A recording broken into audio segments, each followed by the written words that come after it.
Brought to you by Fulgenesis Studios, where every ending sparks the promise of Genesis.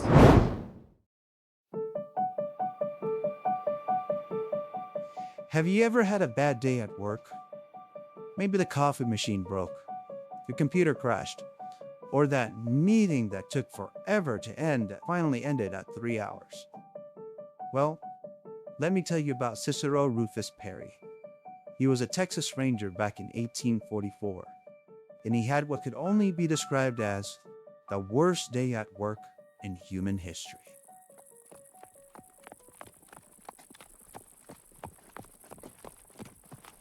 It's August 1844. The scorching Texas sun beats down on the Nueces River, about 15 miles upstream from where it bends toward the Gulf. Cincero, they call him Rufe, was just 22 years old, riding patrol with 3 other Rangers: Christopher Kit Ackland, John Carleton, and James Dunn. Their mission? Keep Comanche war parties from raiding settlements along the frontier. At noon, they stopped to rest their horses. Just 100 yards from the river's edge, mesquite trees offering precious shade from the brutal heat. The men were bone-tired after a week in hostile territory. But they were about to learn that in Comanche, you're never safe.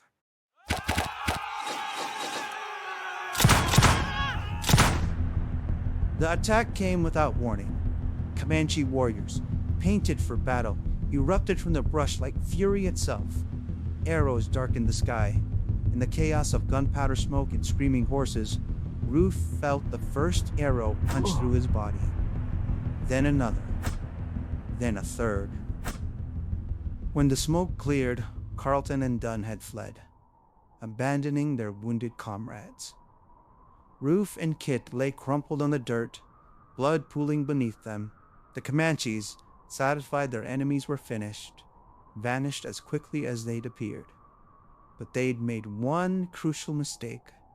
Cincero Rufus Perry was still breathing.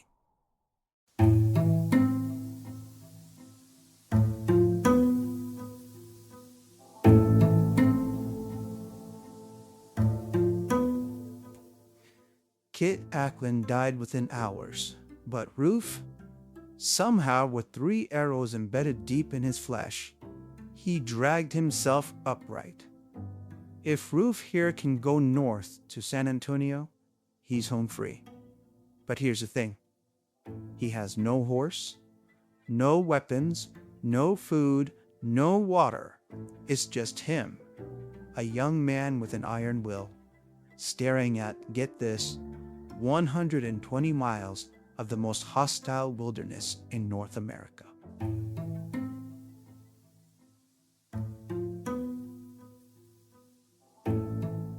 Imagine this journey. Day 1, stumbling through mesquite thorns that tear at your clothes, each step sending lightning bolts of agony through arrow wounds. The August heat, over 100 degrees, mind you, sucks moisture from your body like a vampire. Your lips crack, your tongue swells. Night brings no relief. Coyotes circle, smelling blood. You can't sleep, not with Comanche war parties still roaming these lands. You lean against a rock and try not to bleed to death before dawn. Day 2. The arrows are festering now. Infection setting in. Every muscle screams. Your vision blurs from blood loss and dehydration. But you keep walking. North. Always north. Towards San Antonio. Towards civilization. Towards life. Day 3. You're drinking your own urine now, if you can produce any. The heat mirages play tricks on your mind. Is that a settlement ahead or just another cruel illusion? You've walked maybe 40 miles. 80 more to go. By day 4, a miracle happens. Rain. You lie flat, mouth open like a dying fish, catching precious drops. It's not much, but it's enough to keep the spark of life flickering. Your wounds are turning black around the edges, but your legs keep moving, step after agonizing step. Day 5, you smell wood smoke. You hear dogs barking. The blessed sound of church bells drifting across the hill country. San Antonio, you've done it. You'd walk 120 miles, essentially the distance from New York to Philadelphia, with 3 arrow wounds. No food, no water, no weapons, through hostile territory.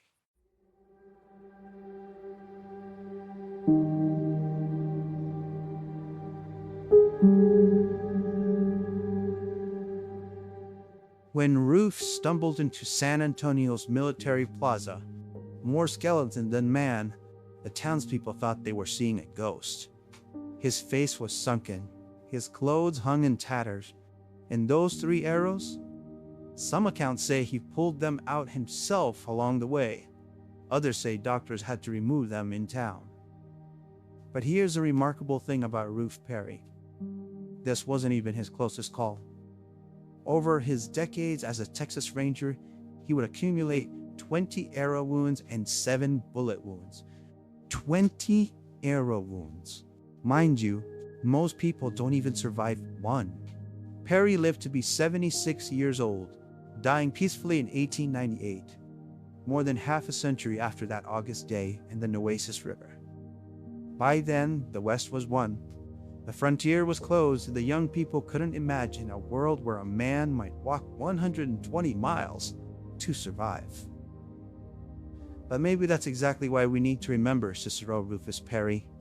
In our climate-controlled offices and our digitally connected lives, we've lost touch with what the human spirit can endure.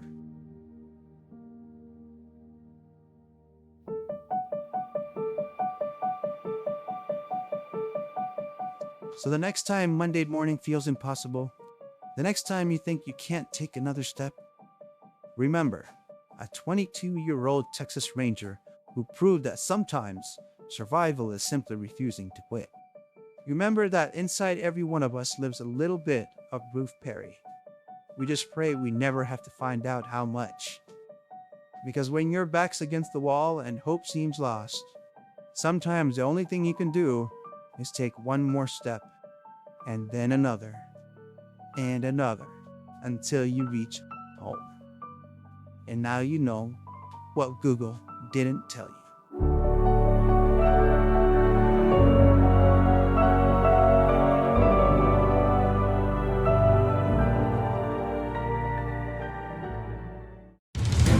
You've seen the likes of Superman.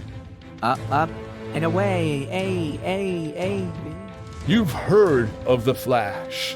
I'm the fastest man alive. But have you ever heard of Streaking? Really? That's your name? That's the title of the podcast. My superhero name is Silver Streak. Sorry. I mean, Silver Streak. That's right. I can't fly like Superman, and I'm definitely not as fast as the Flash, but I'm still pretty fast. Okay, here I go! Whoa! What's that doing there? Okay, you know, the spandex onesie is really riding up there and chafing in places I didn't know could actually chafe.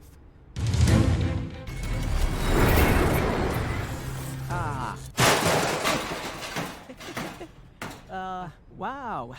This city has garbage cans like everywhere.